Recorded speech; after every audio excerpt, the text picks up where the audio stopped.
3.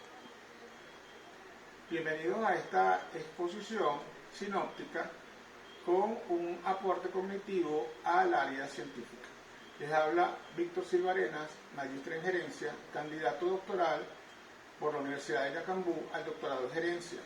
En esta oportunidad vamos a hablar en forma muy precisa de los principales aportes del filósofo Martin Heidegger como requerimiento curricular del Seminario Avanzado de la Filosofía de la Ciencia dictado por la doctora Emilia Carucci Lozada en esa universidad.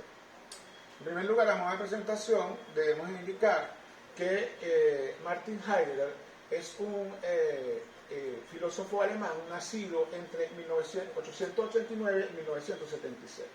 Además de filósofo, fue ensayista y poeta alemán.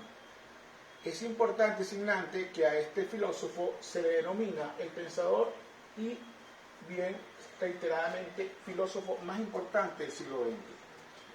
¿Cuáles son sus principales aportes al conocimiento científico? En primer lugar, Heidegger planteó que en sus tratados y en sus ejercicios científicos que influyó fundamentalmente en el tratamiento de la fenomenología y en la filosofía europea contemporánea, teniendo mucha influencia en esta y además en campos diversos del quehacer humano, como son la arquitectura, la crítica literaria, la teología y las ciencias cognitivas. Heidegger fue discípulo de Husserl y estuvo inmerso en un proyecto fenomenológico de su maestro, y su interés se centró fundamentalmente en contestar a la pregunta del sentido del ser. Esta pregunta guiará gran parte de su pensamiento y fundamentalmente su obra Ser y Tiempo en 1927 genera una gran notoriedad internacional, incluso más allá de los campos específicamente filosóficos. Esa pregunta guiará todo su quehacer de obra como intelectual. Por tanto, una de las contribuciones más relevantes en su teoría es la llamada teoría del ser y del tiempo. En la citada obra sostiene que el ser humano es un ser temporal y que nuestra existencia se da en el tiempo. Para Heidegger, el tiempo es crucial para comprender al ser humano y cómo nos relacionamos con el mundo. Otro de los aportes fundamentales de Heidegger al conocimiento científico fue que fue el primer teórico que trató la ecología y la relación que tiene el ser humano con el medio ambiente. Abordó temas relativos a la naturaleza, a la que nosotros llamaríamos ahorita conservación, y planteó además temas relacionados con el ámbito laboral, y tales como el desequilibrio demográfico, la explotación obrero y relación patronal, y las relaciones del hombre consigo mismo y con la naturaleza, o sea, con el medio ambiente. Para Heidegger, la ciencia sería un modo de pensar calculador. Por lo tanto, no se trata de que en ella haya una ausencia absoluta de pensamiento. En consecuencia, o en tanto así, lo que no hay en ella, es decir, en la ciencia, en cuanto a esta, es un pensar meditativo. En su ideología, el ser humano es ser ahí, es decir, ser aquí. Único ente que entiende el ser, o sea, el hombre mismo se entiende a sí mismo y que ve su vida afectada por el ser que existe.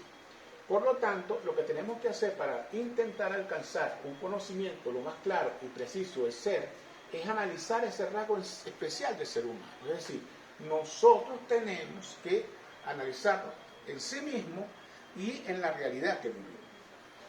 Es importante además indicar que Heidegger se le cataloga como un hombre que creó y aportó a la hermenéutica, es decir, al lenguaje y a la explicación discursiva del conocimiento científico bajo esta